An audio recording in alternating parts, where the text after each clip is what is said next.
Hello and welcome back to the California Cannabis Report. I'm your host, Jared Schwass. We have another great episode for you today. We head back up to Mendocino County where we interview Phil Cruz from Mendocino Family Farm.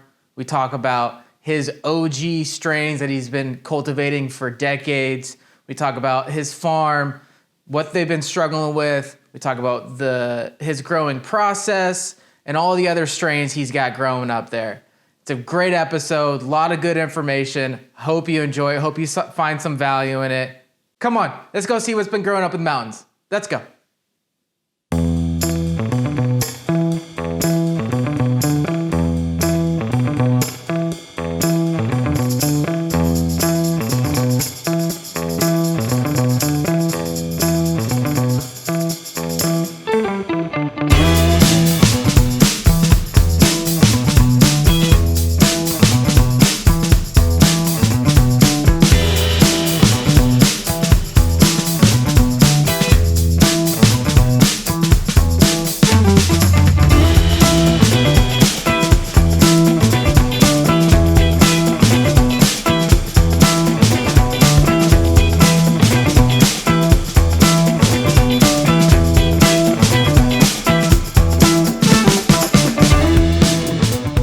Beautiful Mendocino County. I'm here with Phil Cruz from Mendocino Family Farm.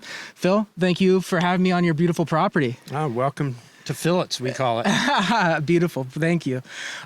So we take a second to introduce yourself to everyone and tell us your backstory about how you ended up on this property.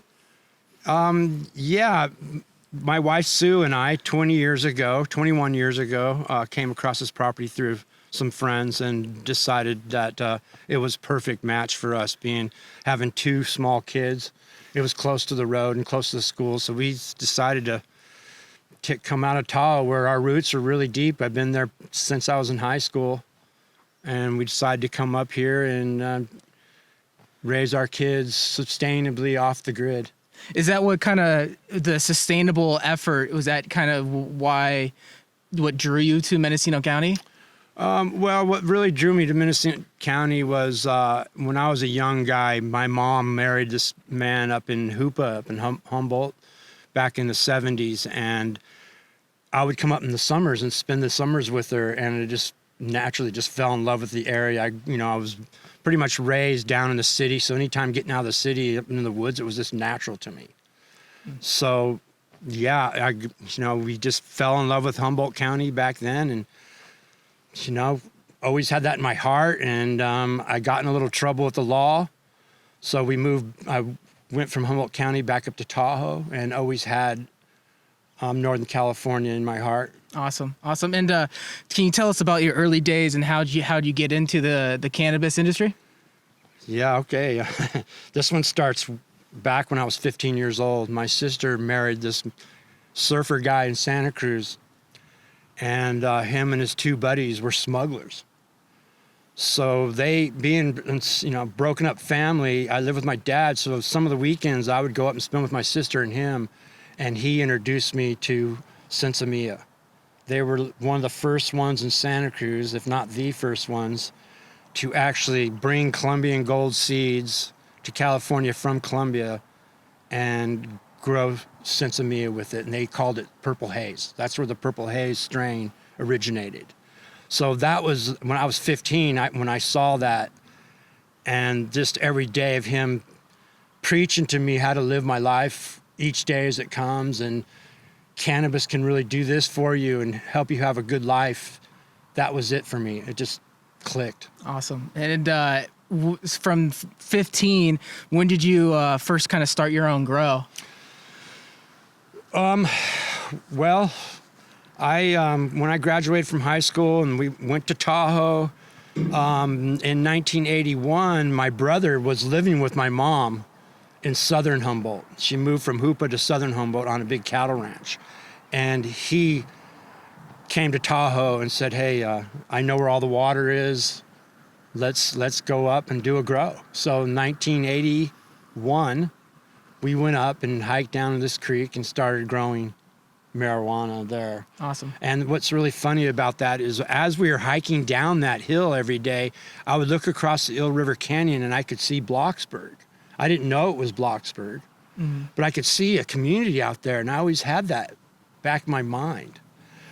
So what's really crazy about that is I was living in Leggett, and I picked up a hitchhiker, and this hitchhiker said, I'll pay you $100 if you give me a ride to Blocksburg.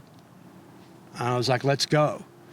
So I gave him a ride out to Blocksburg, which was that little community. And when I got out there to these people's property, now I'm looking over where I was growing earlier, I could see it.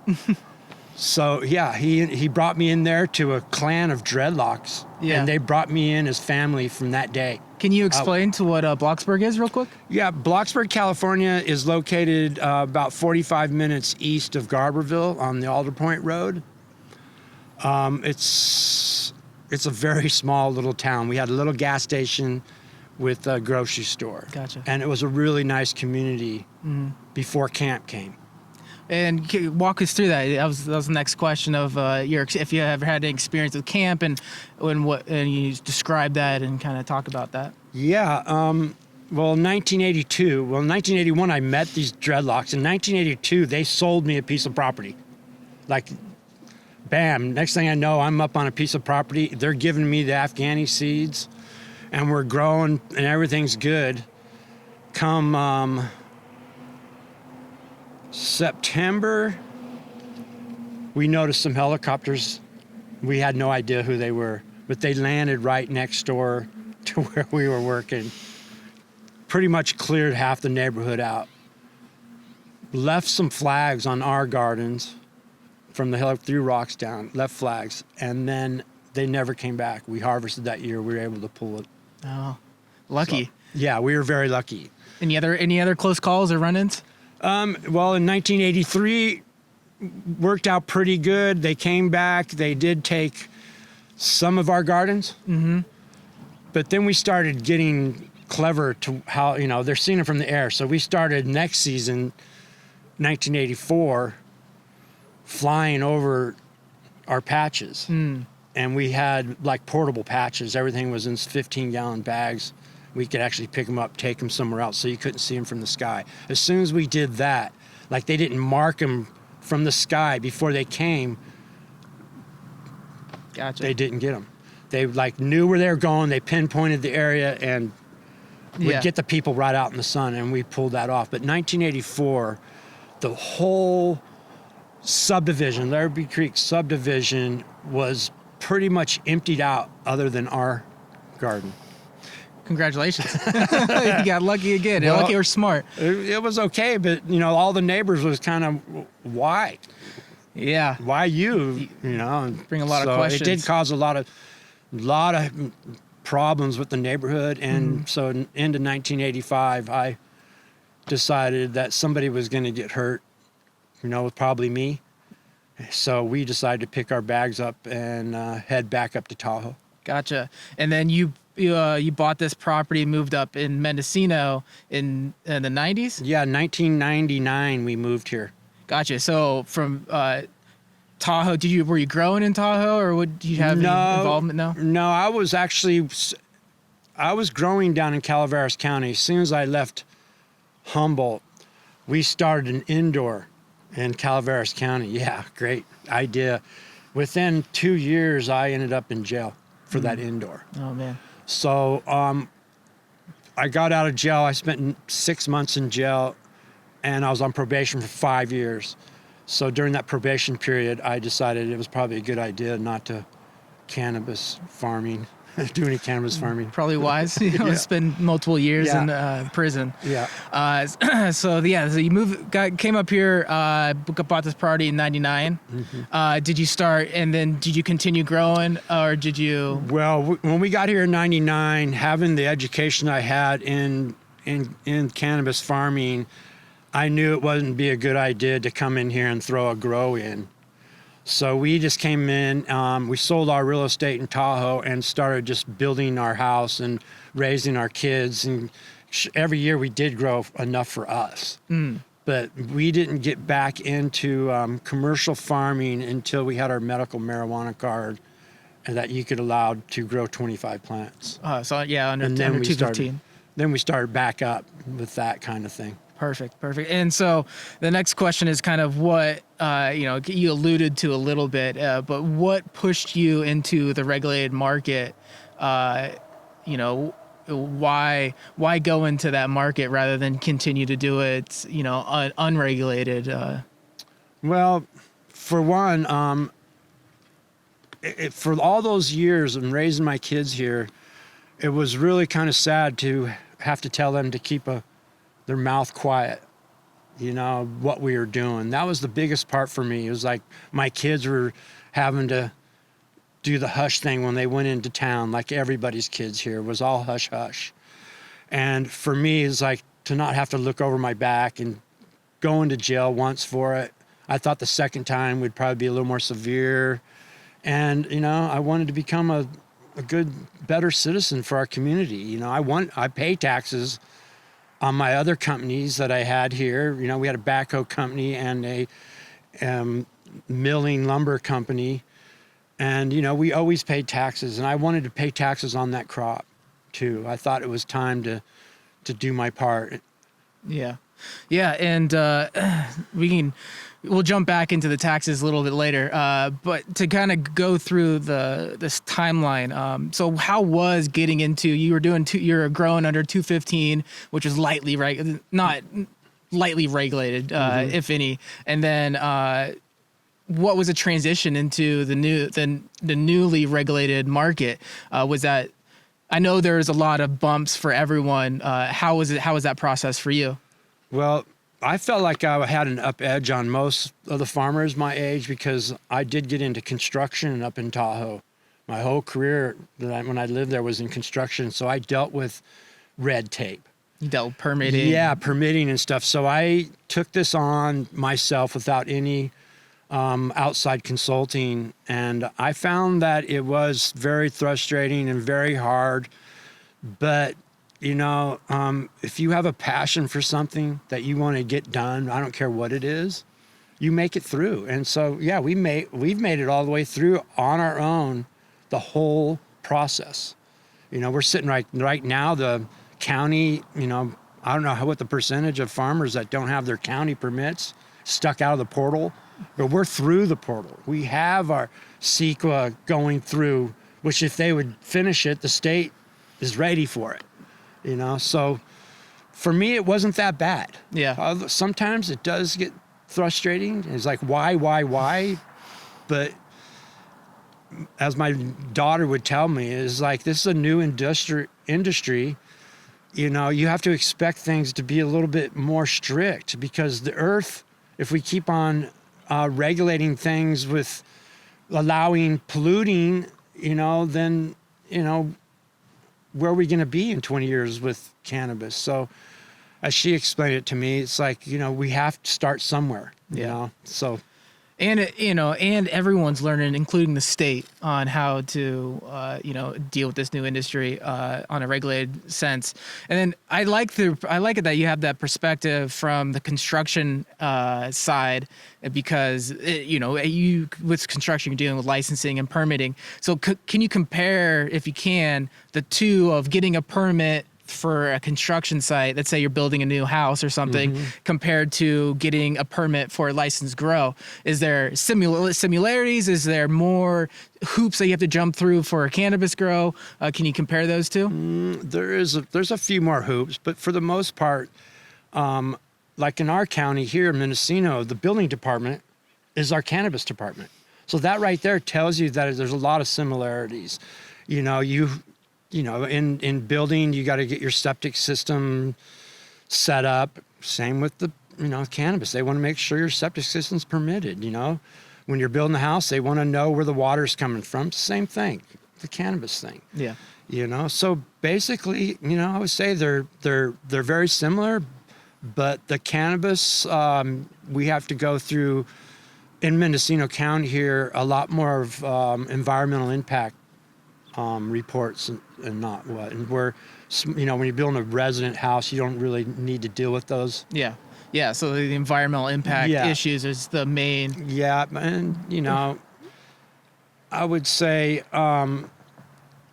just having everything at your house permitted, and a lot of people moved up here years and years ago and just built out in the country whatever they wanted. So if you have structures that are already up, they're not permitted, then the cannabis world gets pretty tough. Yeah, and I've talked to a few farmers that have that situation because everything has to be permitted. So you kind of have to start from, start from ground zeros. It's a lot of extra work. But it makes sense to me. No one wants anybody to get hurt because some guy built something that isn't up to code. Commercial codes are a lot more strict than residential codes. So if you're having a cannabis farm, that's commercial coded. See, and now we have to have access for wheelchair and all that, too. So, yeah, it can be complicated. Yeah. And, and you're, like you said, you're lucky you had the background of construction. There's a lot of people, like you're mentioning, that come up here, have been building and been doing this, that haven't had any sort of permitting experience. So it's kind of their first light into that world, which obviously can be frustrating. Bureaucracy is frustrating in general. And overwhelming. Yeah, because you ask why, and there's a lot of times there's no good answer. It's just because that's just the way it is. But like you said, it sucks, but protections for the environment and for people, everyone wants it, but to go through that whole process is painful. It's very painful, but I feel like it's a must that we need to do this, because what I'm seeing right now in our industry is no different than any other petroleum-driven industry right now. We're one of the worst, probably, as far as using so much electricity and petroleum-driven products that it really kind of makes me sick sometimes when I start thinking about it.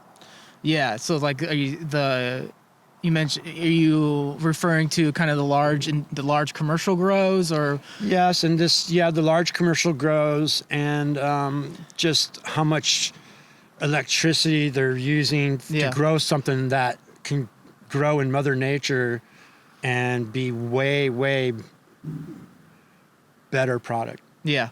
No, I understand. And then also the packaging. We don't have to get in every issue, but the packaging is another. Going from growing under Prop 215, the medical only, and then into the Prop 64 regulated market, what are some pros and cons that you've seen with that transition working in the regulated market?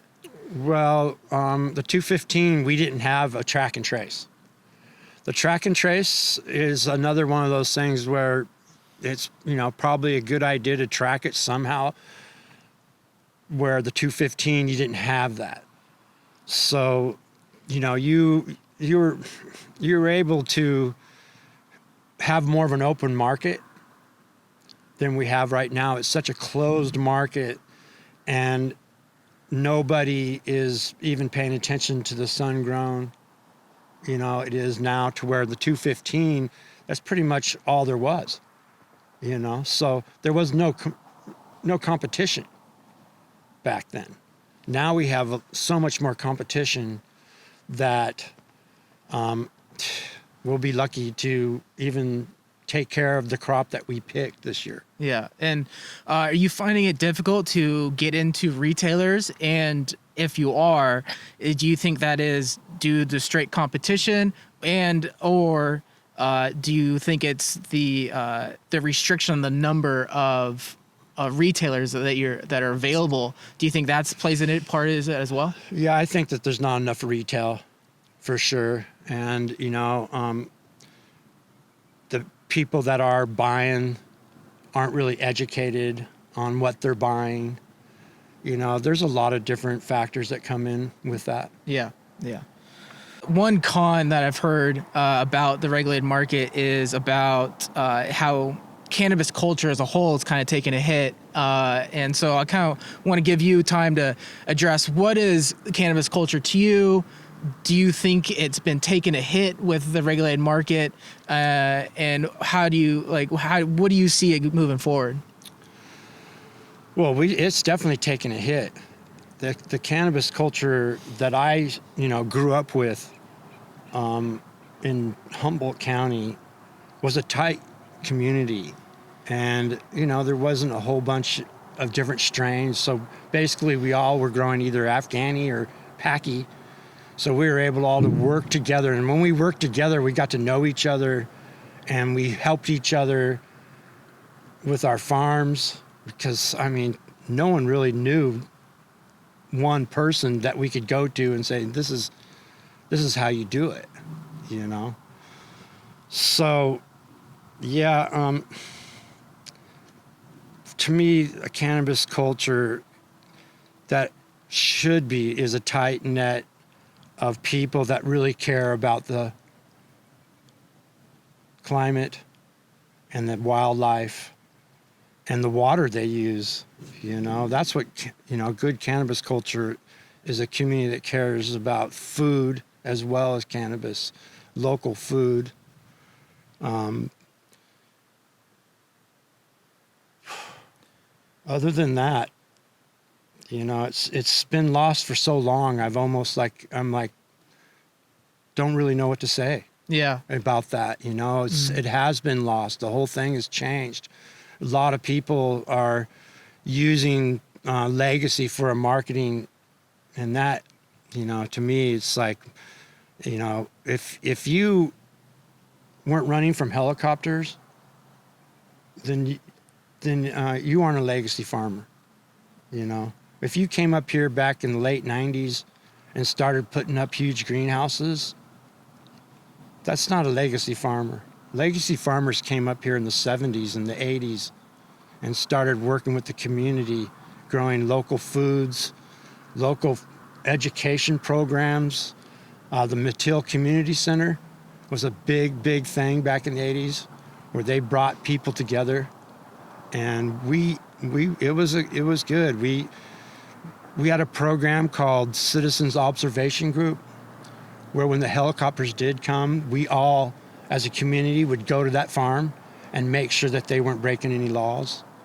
Just things like that, Yeah. And we need that kind of community now, to come together. Yeah, and that's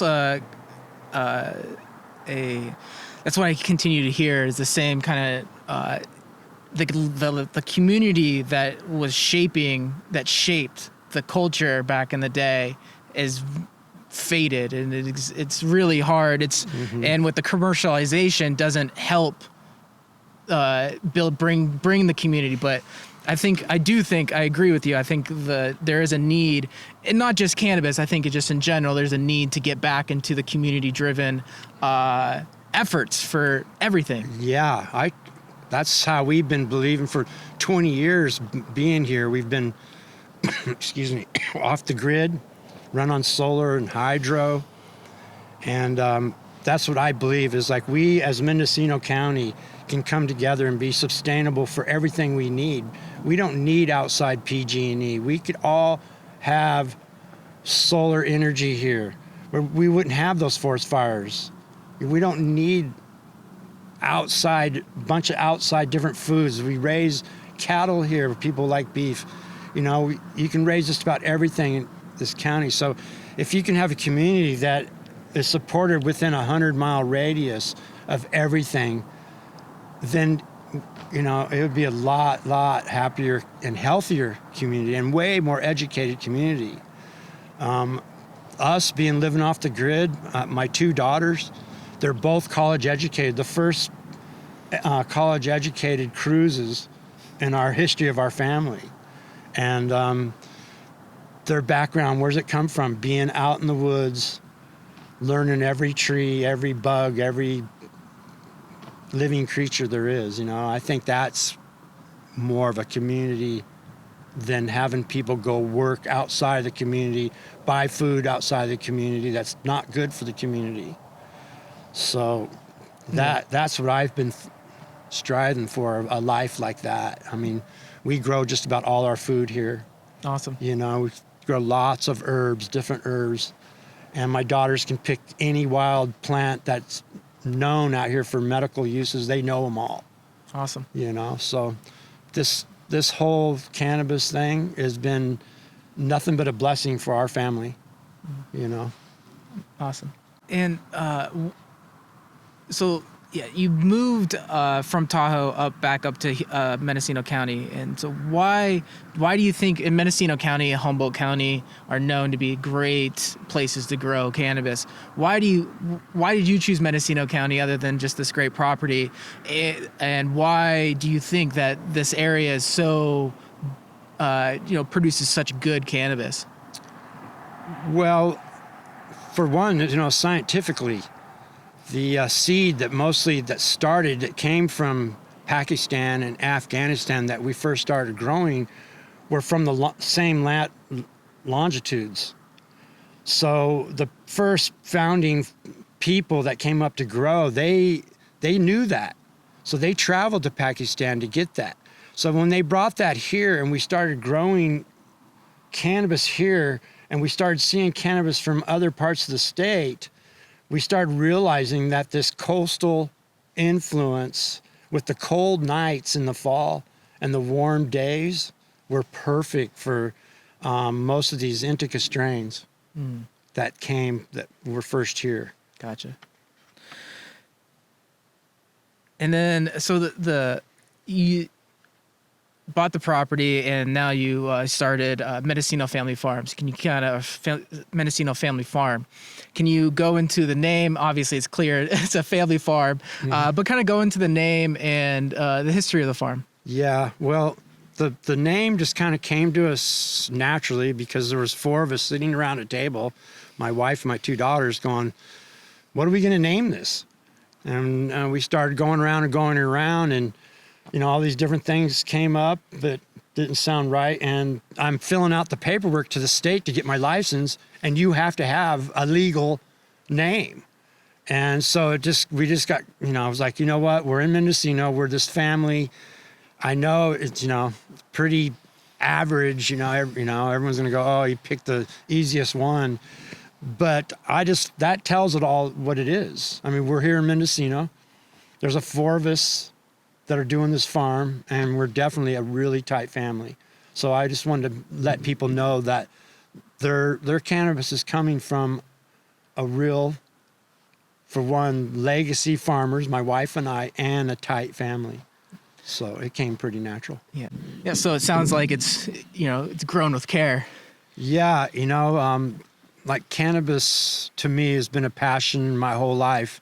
And I've been asking myself why, Like, I don't really get it, other than when you're a teenager and you're kind of struggling with what's going to happen in the future, and somebody like Michael, my sister's husband, brought it upon himself to teach this young guy, like about life in his opinion.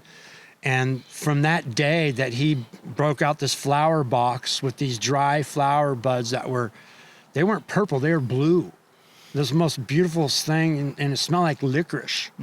I've never experienced anything like that. So from that minute there, something just clicked in my mind. It was like, I don't know, past life maybe. I don't know. It was just like something that I knew was going to be with me the rest of my life. It's the only thing I've ever been in trouble with, and it's the only thing that's like really have made my life that it is. I mean, I've had such a good life because of cannabis. Awesome. We ski raced, we raced cars. I got an opportunity to race cars, and we did that. And, it was all because of cannabis. It is such a free life, So, and, being Mendocino Family Farm, it started off really good.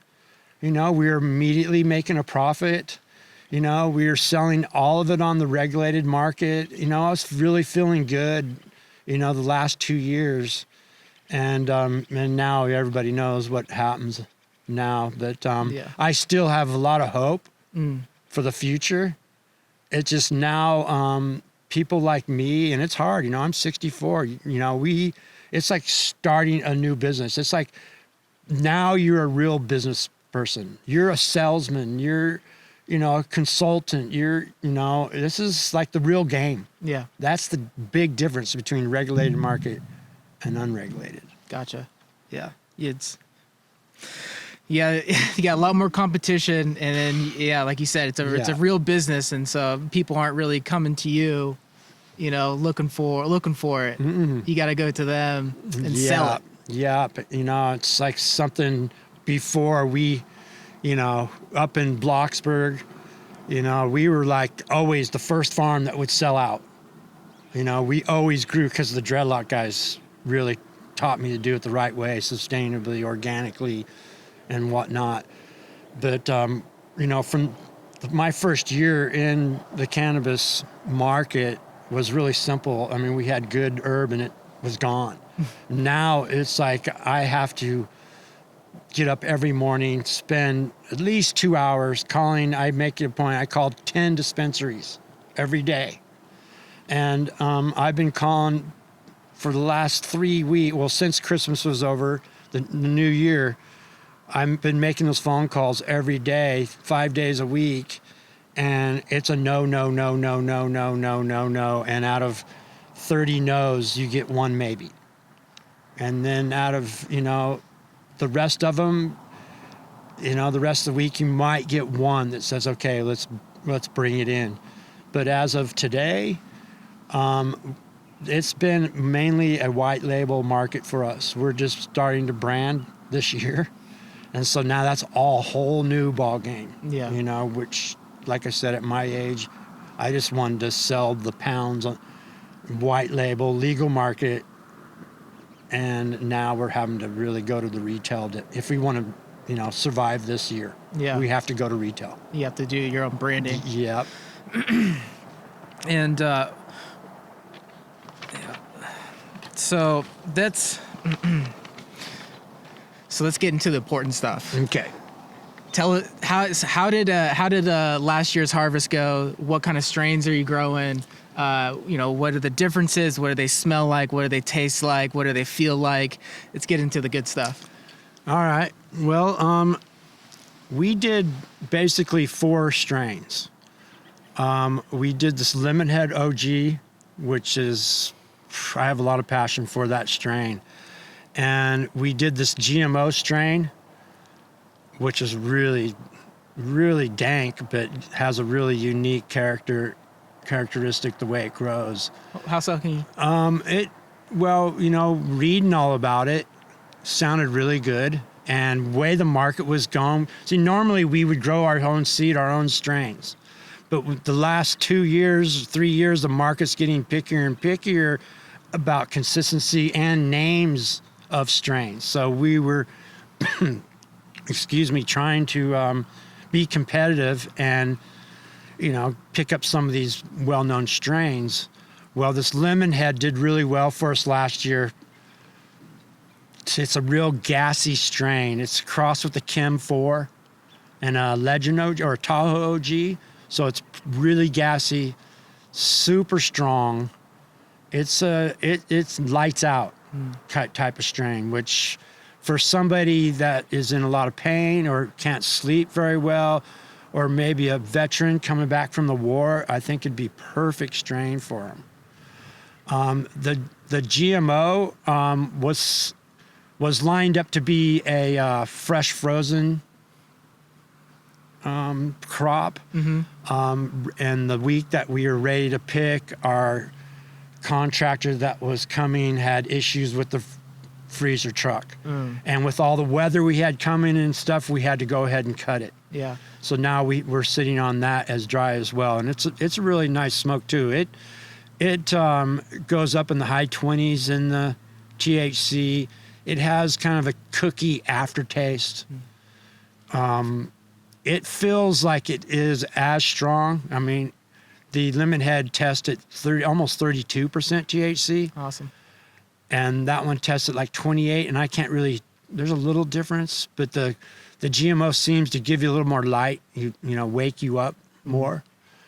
Well, so what the decision, you said the GMO was grown for fresh frozen. What goes into that decision? What made you want to grow the GMO for the fresh frozen? Well, first of all, the GMO doesn't stand for genetically modified. I don't know. Everybody know that. It's the dumbest name. I hate it, and I would change it if it was up to me. But anyway, the GMO the resin content of the GMO is like twice the amount of most strains. So when a fresh frozen company takes the GMO, they get normally like, 30 to 40 to 50% more on their return than they would most strains. So it's a really popular strain for that. And we grew this Dox OG. That one was straight up just gas OG. It's a strain that's been in the area for quite a while. It's pretty impressive, gassy, more like the original OG, but harder buzz. It's got some indica more in it, so it's like tighter buzz. Yeah. So it's a good product. The main one we're working on right now would be our original, we call it the Cherry Creek OG. That's the name of the subdivision here that I've been breeding for 20 years, since the day we moved on the farm. Oh, awesome. I was good friends with the kids in San Francisco that brought that OG cut up from LA that came from Florida. So I was able to get it, in the 90s. Yeah. So we brought that up and bred that. That's our all-time bread and butter strain. And now we've crossed that with the lemon head, and we are indeed that this season. So this next season coming up, you'll be seeing that out on our Instagram pages as well. We're going to introduce that new strain. Awesome. So it sounds like you have a love for the OG strains. Yeah. The OG for me is like game over. I don't know if it's the old guy I am. I want to smoke and feel, like I smoked something immediately, not 3, 4, or 5 joints down. I mean, I can smoke one joint in the whole day, and it works for me. Awesome. It's just been, like I said, our bread and butter. I'm really excited about the new one coming out this season. Yeah, and that was kind of wanted to go into that as well. You got the cross from the, it was the lemon head. The lemon head and the Cherry Creek OG. Yeah, Cherry Creek OG. Is there anything else that you have R&D looking for next year? Well, last year, that's the only one that we are indeed, because we wanted to concentrate on being able to get mothers and pheno hunt that strain. We know that's a high THC strain, and we know that the Cherry Creek strain is a really gassy, original OG. So they're a perfect match. So that's been our main one. But I do have some old strains that came out of Honeydew from an old friend of mine. He's older than I am, so the strains that he has are really old, and it's an indica strain that someone crossed with the Bubba. So we crossed that one with the Cherry Creek OG. We've been working on that one for 4 or 5 years, and just haven't found the one that we want to bring out to the public yet. Awesome. And so so when you are hunting and looking for good crosses, what are you looking for? Are you going for the taste, the effect, obviously the yield? What kind of walk us through that process a little bit? Well, the main thing I look for is structure. On can the plant grow on its own without limbs dropping off of it on its own? Some of the original OG strains were really weak. They were being grown indoors for so long, and they're really weak. So we were trying to breed that out of it. We were staying with that side of the OG because of the mold issues that it doesn't have. So we were breeding that into other strains like the Granddaddy Perp and the Bubbas that were super tight strains. We were breeding that back in because they were molding so easy. So but we try a bunch of different things. It's the structure, and then what date did it actually start to flower, and what day did it actually start showing crystal, and how tight it was growing, the flowers, how leafy they are growing. Yeah. And so are you looking for consistency on the dates, or are you looking for a specific time frame for the grow to, for the buds and the crystals? Like, what are you looking for in those topics? Well, we're looking for plants that aren't going to take too long to start flowering. Yeah. We want them to start flowering. See, back in the day, like when the helicopters came, we were looking for strains that flowered as early as possible because we wanted to, for obvious reasons, get them out. Now, we don't have to worry about that. So we can work on strains that, go into the October, but what I normally look for in a strain is the day that it started to flower, like, August 1st is normally the OGs. You can start seeing them start to stack. And so that's one. And did it start producing crystal at really early on the flower? And of course, is it airy or tie in? A big thing is, like I said, the leaf to bud structure. You don't want a real leafy strain. So you can go through, like I grew 10 plants of the Cherry Creek Lemonhead, and out of the 10 plants, there was one that we didn't necessarily like. It didn't, it didn't get the bigger buds. It didn't throw as much terpenes and crystals. And one was real leafy. But there was 7 or 8 of them that were really nice. And there was 2 of them that were extremely nice. So with those 2, we want to mother that and take clones from it and grow those clones. And, by doing this, like when you buy clones from someone, for one, you don't know what you're getting. You don't know what pest you're getting. When you do your own crosses like this, way more resistance to any fungus or molds. So we find that it's just a lot more healthier and vigorous. Buying clones is that's one thing I'm really trying to get away from. And when we're off the grid like we are, I can't set up an indoor. I don't have a license for that. We don't have the electricity for it. And I'm not going to put a generator in just to run lights so I can do my pheno hunting. I just refuse to do it. So our process is really kind of a year-to-year thing. This year, we're going to try to upgrade the process so we can actually take clones from our own mothers. Awesome. And have those in production actually for the general public to buy. Oh, sweet. Yeah. Sweet. And you mentioned you're looking for early crystals. What's the benefit of having the early crystals rather than crystalline late? Well, normally if a plant is going to throw trichomes is actually the right word. If a plant's going to throw trichomes early like that, it's usually going to continually throw them. It's not like a plant will start throwing them later and get more, but it just seems to me if a plant starts to throw the trichomes early, then it also produces terpenes early. Therefore, everything is built up more at the end. That's not scientific. That's just my, knowledge of seeing plants over the last 40 some years. Decades of experience. Yeah. Yeah.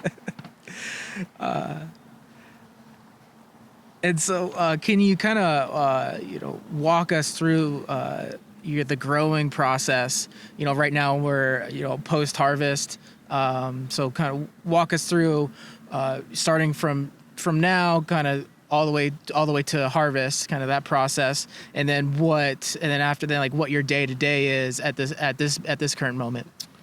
All right. Well, today is the end of January. So now what we're doing is we're actually starting to think about the coming year, and without having anybody helping and can't afford any help, the wife and I are still taking down last year's farm, the skeletons, we call them. And right now we take down the skeletons, we put all the netting away. We grind the chips up from the cannabis and put them back into our beds. Normally, we will cover crop that as well, but having financial issues with buying seed crop for cover crops and having employees help us with this, we're kind of behind on it all. So right now we're taking down those stocks, like I said, and we will, as soon as everything does get out there, and we'll lay the chips down.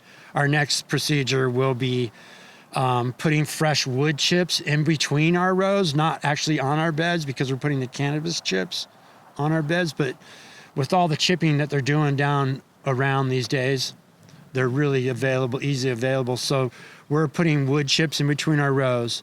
And then when we finish that, we'll come in and go to a local sheep farmer and start hauling compost from his farm to here because we don't have farm animals to make enough compost. And then we'll layer that next. Mm-hmm. Okay. We don't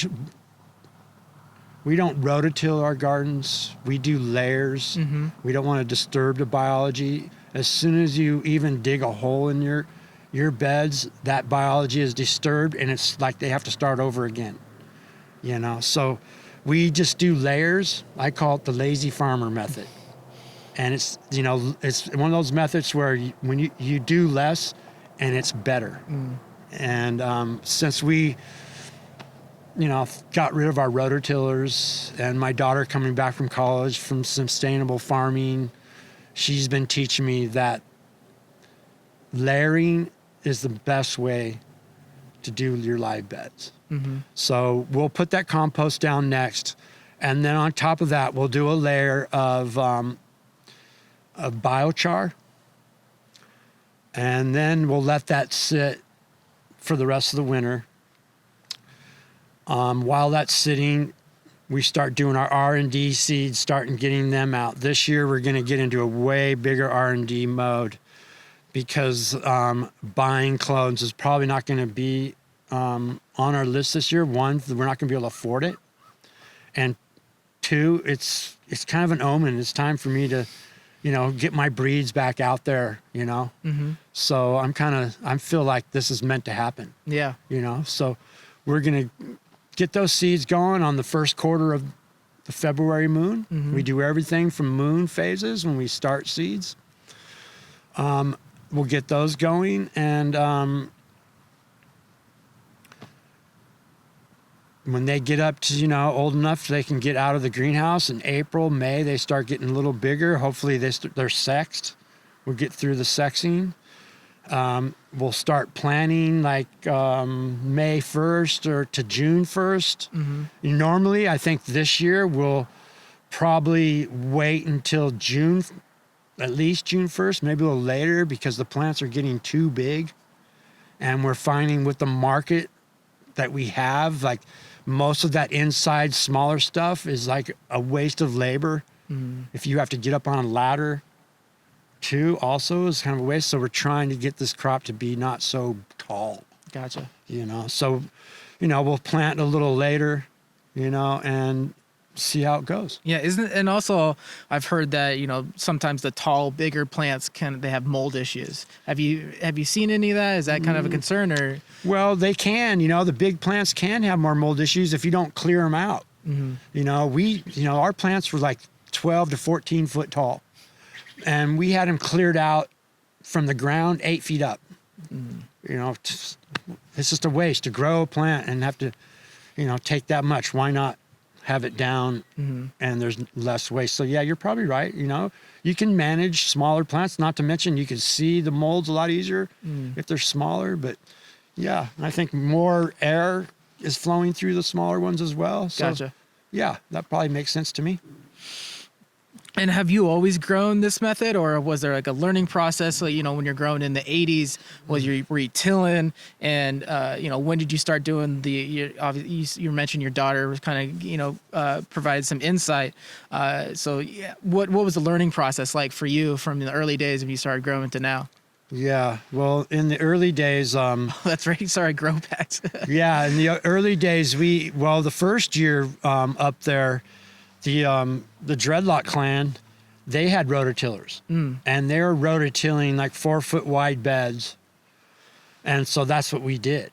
So the next season when the helicopters came, that's when we decided that we had to be in the smaller bags, you know. So that's what the whole grow bag thing went for us. Gotcha. And so was it a steep learning curve to the no-till layering? From from going from the till to the grow bags, now you're doing the no-till layering. Yeah, it was actually easier. You know, I was like, you know, way easier. The going from transitioning from the tilling to the no-till was a no-brainer. Once my daughter Paula came home and showed me scientifically, you know, what's going on. I've been growing for 40 years and didn't know much about biology at all until she came home, brought this microscope, and went, look, Dad, you know, let's check this out. And that really opened my eyes. So from growing in the 80s, that aspect was like real science to just learning by out in the field. And then just transitioning into the no-till thing and having to grow commercially was like starting completely over. You know, all of a sudden now we're commercial farmers. We're not growing just a plant here and a plant there. We're trying to actually grow this whole crop and only a quarter of an acre and get as much as you can out of that quarter of an acre to compete with people that are doing 5, 10, 15, up to 40 acre crops now. So yeah, that was a big learning curve on number one is we never had any of these pest problems in the 80s like we have now. That was a whole learning curve, the pest thing. And just growing, like we grew 2,000 plants last year. You know, awesome. It's like, if we, back in the 80s, if we had 100 plants, you know, we were, you know, considered a pretty big farmer. Yeah. You know, so that, you know, learning how to grow, like it was basically learning that for like you, if you were to grow a couple plants in your backyard and then all of a sudden they said, hey, now you're going to grow to sell it. Yeah. You know, it's like, here we go, new ball game. Exactly. Yeah. There is increased competition, you know, that you have to deal with. And so, you know, what sets Mendocino Family Farm bud, puts it above some of the competition, or sets it apart from the competition? Well, for one, we can't compete, you know, like if you want to say like the competition as far as other sun-grown farmers or in the whole industry, because like sun-grown farmers, there's no competition for us with the rest of the industry. And we as whole sun-grown farmers really can't really compete against each other. Everybody, I think, grows good weed. But I try to set myself apart from others is having everything sustainably grown, off the grid, very high THC percentages. I really try to strive for, because I feel like, you know, I want to grow medicine and help people that have some issues, you know, not just for the local kid to smoke weed. The THC strains that we grow are very high. And I feel like I've seen it in my own family, how it can help someone from maybe not drinking alcohol or doing opiated drugs, and they can smoke this lemon head and really, you know, do the job. You know, it really does. It really does help a lot, you know. And so then, you know, kind of go back into a macro level train of thought is, you know, if Mendocino had back in the 80s and 90s had kind of a stranglehold on the cannabis market, in my opinion, Mendocino and Humboldt, obviously. And then, you know, now with the regulated market, now every county and city has the option to allow growers.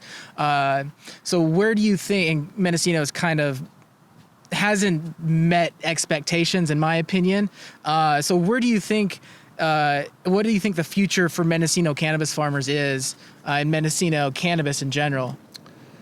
Well, I think mostly for Mendocino County, that's going to be up to the state. if we make it through this. As you know, we can only do the 1/4 of an acre here. What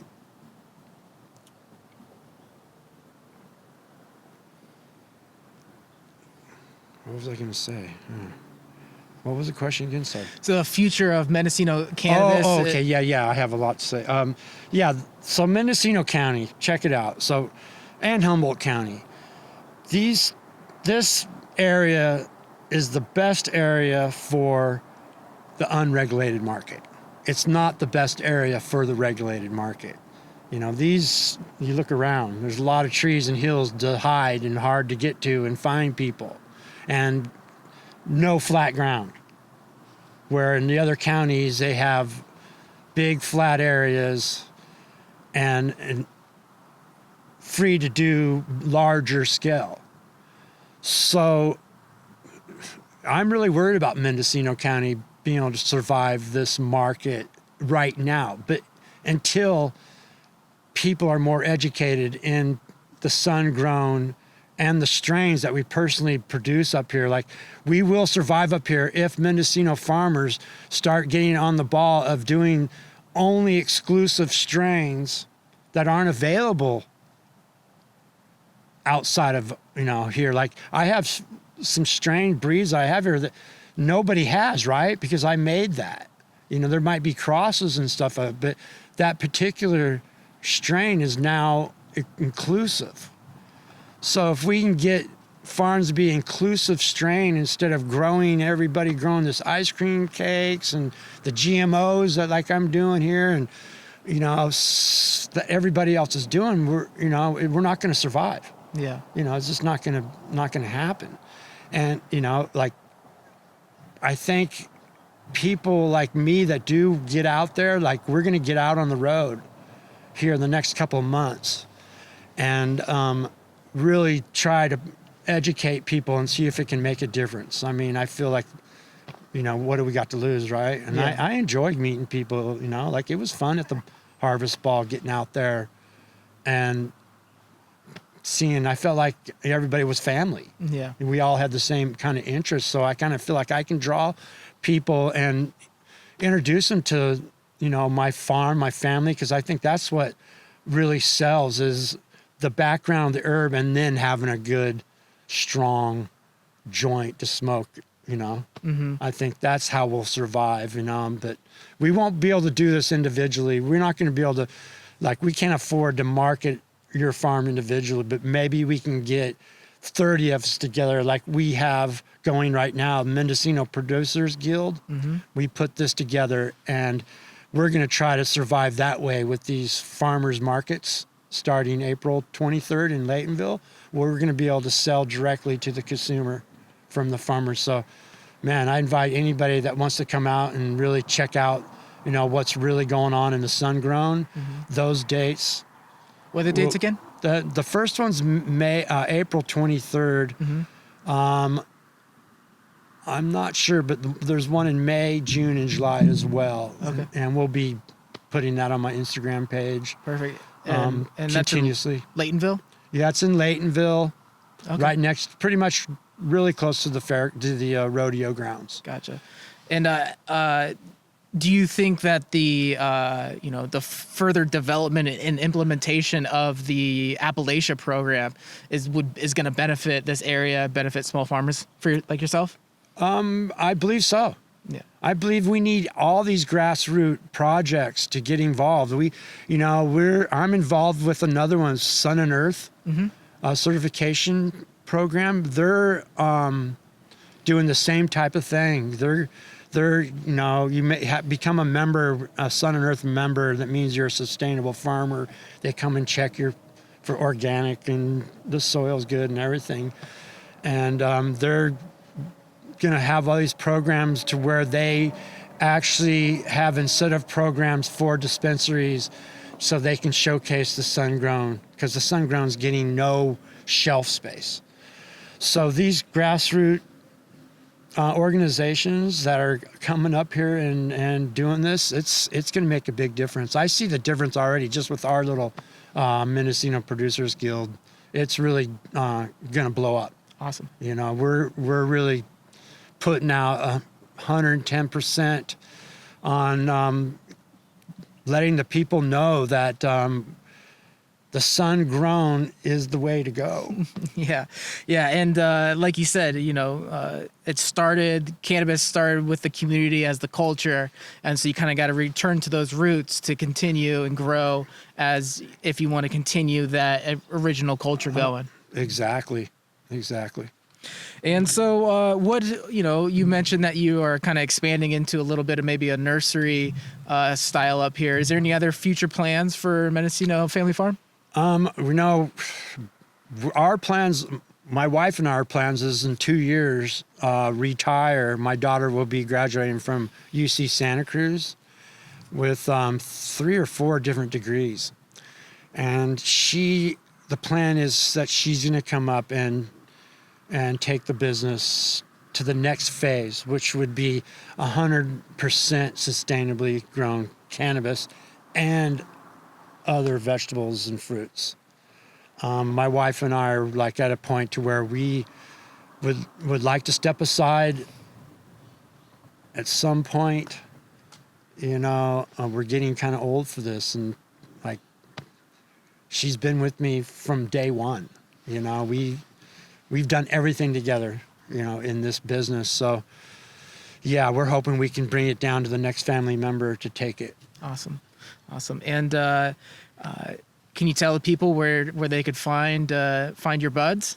Right now in Fort Bragg and Sacramento, Sovereign Dispensary is carrying our retail, and Vital Distribution in Ukiah has most of our product under their brand. So those are being distributed throughout California under Vital Grown. So that's another way you can get it. If you are a distributor, you can get a hold of Vital Distribution in Ukiah, and we can help you there as well.